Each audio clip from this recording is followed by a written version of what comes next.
Nas últimas semanas, a população de Campo Grande vem acompanhando pela mídia exemplos de imprudência e total falta de respeito no trânsito da capital. Essas atitudes vêm causando a morte de pessoas inocentes, jovens, pais de famílias, cidadãos que têm os planos interrompidos bruscamente. Em 7 dias, 5 pessoas morreram no trânsito de Campo Grande. 2 destes acidentes com mortes aconteceram na Avenida Afonso Pena, a principal da capital.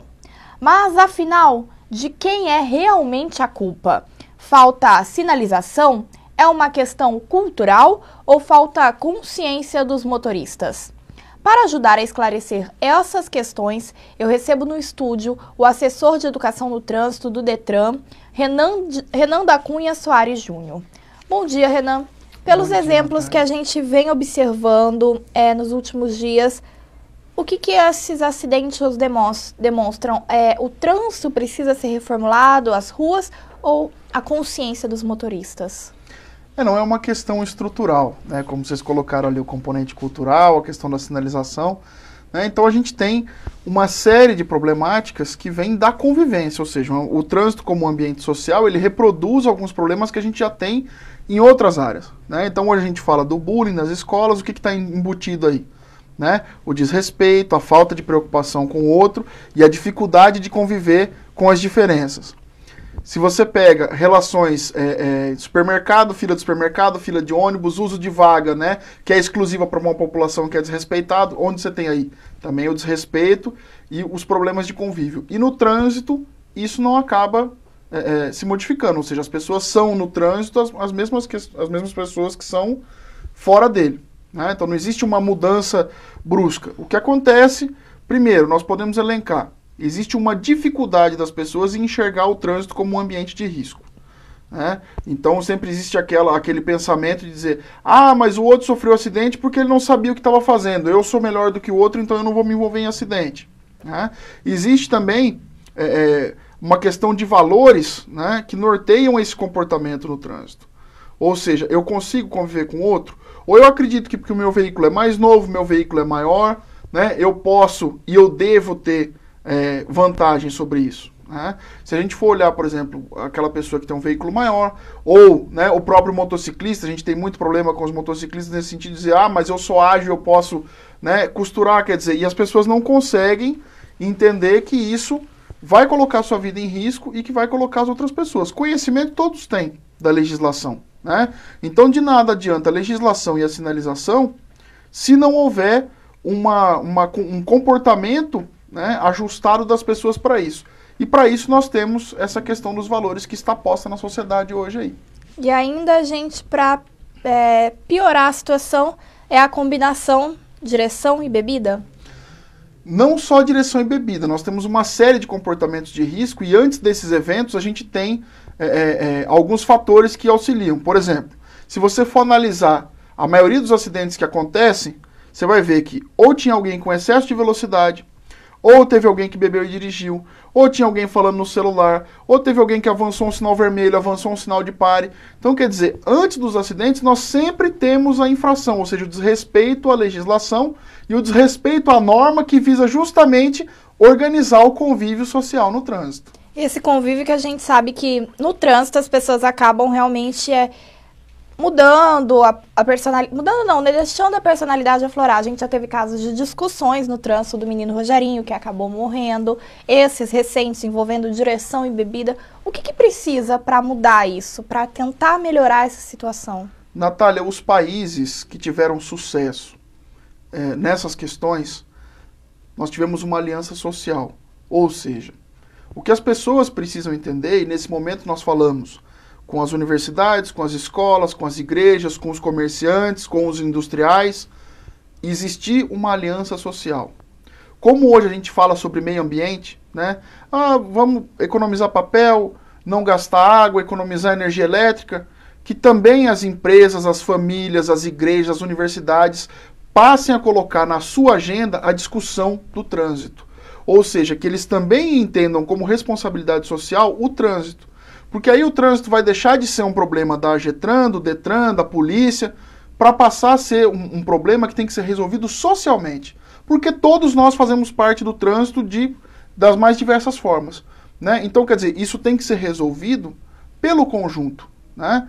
E aí a gente passa a entender que quanto mais a gente discutir sobre a questão da segurança no trânsito, a importância da gente pensar em quem está em casa esperando a gente voltar, né? De quais vão ser as consequências se eu atropelar alguém, né? Então, quer dizer, a gente passar a entender essa questão com a seriedade que ela realmente necessita, por parte da sociedade, e não só dos órgãos de trânsito. Os órgãos de trânsito, por origem, né, por ofício, já tem essa função de fazer as campanhas educativas, né, a polícia de fazer a fiscalização, mas a gente precisa também desse ajuste comportamental, e essa reforma de valores que é necessária tem que ser feita pela sociedade, não pelos órgãos governamentais. Educação que a gente vê que começa com as crianças ainda que não dirigem, né, nas escolas, já começam os projetos, e é desenvolvido também um projeto com os calouros, né, todo ano e no começo das aulas é desenvolvido justamente um projeto desse de educação para tentar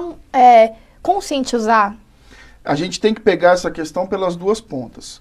A gente trabalha a educação para o trânsito com as crianças, né, preparando para o trânsito e não preparando para a condução de veículos. Ou seja, você vai formar um bom pedestre, um bom ciclista e com certeza no futuro você vai ter um bom motociclista, um bom motorista, né?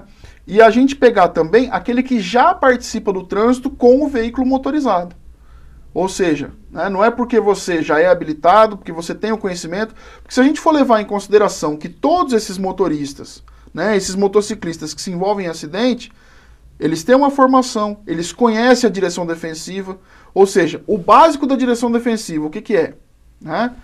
Não se envolver em acidentes, apesar do comportamento dos outros.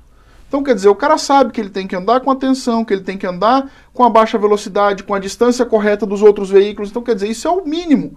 E isso todo condutor sabe, né? Então, quer dizer, a gente trabalhar para que eles façam uso desse conhecimento que eles já têm. Foram 7 mortes, em 7 dias, 5 pessoas mortas no trânsito. Esses números demonstram uma preocupação, tem que ter um cuidado, ou infelizmente ainda está dentro das estatísticas? A estatística, ela existe, né? O que a gente quer é sempre que ela caia, e a gente tem trabalhado nesse sentido. E aí a gente procura atingir esse objetivo fazendo de maneiras diversificadas. Por exemplo, nós estamos começando a desenvolver um projeto agora chamado Anjos da Night, né? Que visa fazer o quê? É um projeto com atores, né? São atores jovens vestidos de anjo que têm ido para a porta das festas conversar com esses jovens antes para trabalhar o quê? Olha, você acredita, né? Aí entra na questão cultural. Você acredita que para você se divertir você tem que beber? Tudo bem, isso é uma escolha pessoal sua, beber ou não. Mas se você for beber, não dirija, né? Vá de táxi, chame alguém que não bebeu para te buscar, ou combine com a sua turma, venha para a festa, né? De van, volta de van. Então, quer dizer, é a gente começar a usar as linguagens diferenciadas, mas a gente espera também esse retorno. Se você for observar alguns desses acidentes que nós temos tido, o que acontece? Velocidade. A velocidade, né, vai ser agora o tema da campanha nacional da Semana de Trânsito desse ano, né? Então nós estamos nos preparando para trabalhar com ele e tem se demonstrado nas estatísticas de Campo Grande como um problema, né? E aí você diz, poxa, mas é o mau uso que nós fazemos do que está à disposição. Campo Grande tem a possibilidade de ter avenidas largas, sinalizadas, com espaço para as pessoas rodarem, né? O que significa isso? Isso é um conforto para que a gente possa se movimentar de uma maneira mais adequada. E muitas vezes o que as pessoas fazem? Abusam desse espaço que está disponível para exercer a alta velocidade, né? Então, é muito interessante que a gente pense no seguinte ponto. O veículo não anda sozinho, né? Então, quem imprime aquela velocidade é quem está conduzindo, né? Então, é justamente nesse momento da escolha dessa pessoa que a gente está tentando trabalhar. Ou seja, não é porque o veículo corre que é necessário você fazer esse uso, né? Então, o veículo é só um instrumento. Então, o condutor é que tem que passar a fazer isso de maneira adequada, né? Quando a gente trabalha com os pedestres também, por exemplo, você fala do atropelamento, mas o pedestre às vezes contribui para o atropelamento? Contribui, porque ele entra na via, né? Ele não sinaliza, ele entra no local errado. Então, quer dizer, O trânsito tem que ser olhado como um ambiente de risco em todas as posições.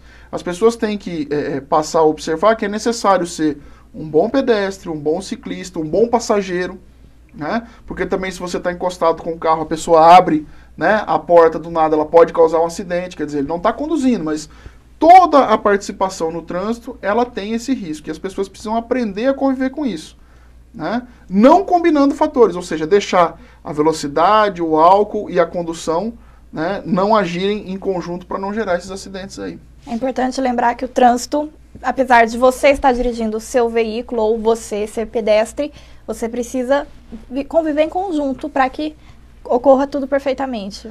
É um ambiente complexo de operação de máquinas, né, que tem outros seres humanos. Então, quer dizer, onde você tem gente, a falha é possível. Mas o que é inaceitável é a gente ter um índice tão grande, né, de incidentes que são provocados. Ou seja, é aquilo que eu falei para você anteriormente. Nós temos, né, excesso de velocidade, uso de telefone, uso de álcool combinado com direção, quer dizer, são fatores que poderiam ser evitados, né? Então teve alguém que tomou essas decisões, e é justamente aí que a questão entra, né? Ou seja, tomar as decisões de maneira segura. Tá bom. Eu conversei com o Renan da Cunha Soares Júnior, ele é assessor de educação no trânsito do Detran. Muito obrigada, viu, Renan? Ok, eu que agradeço.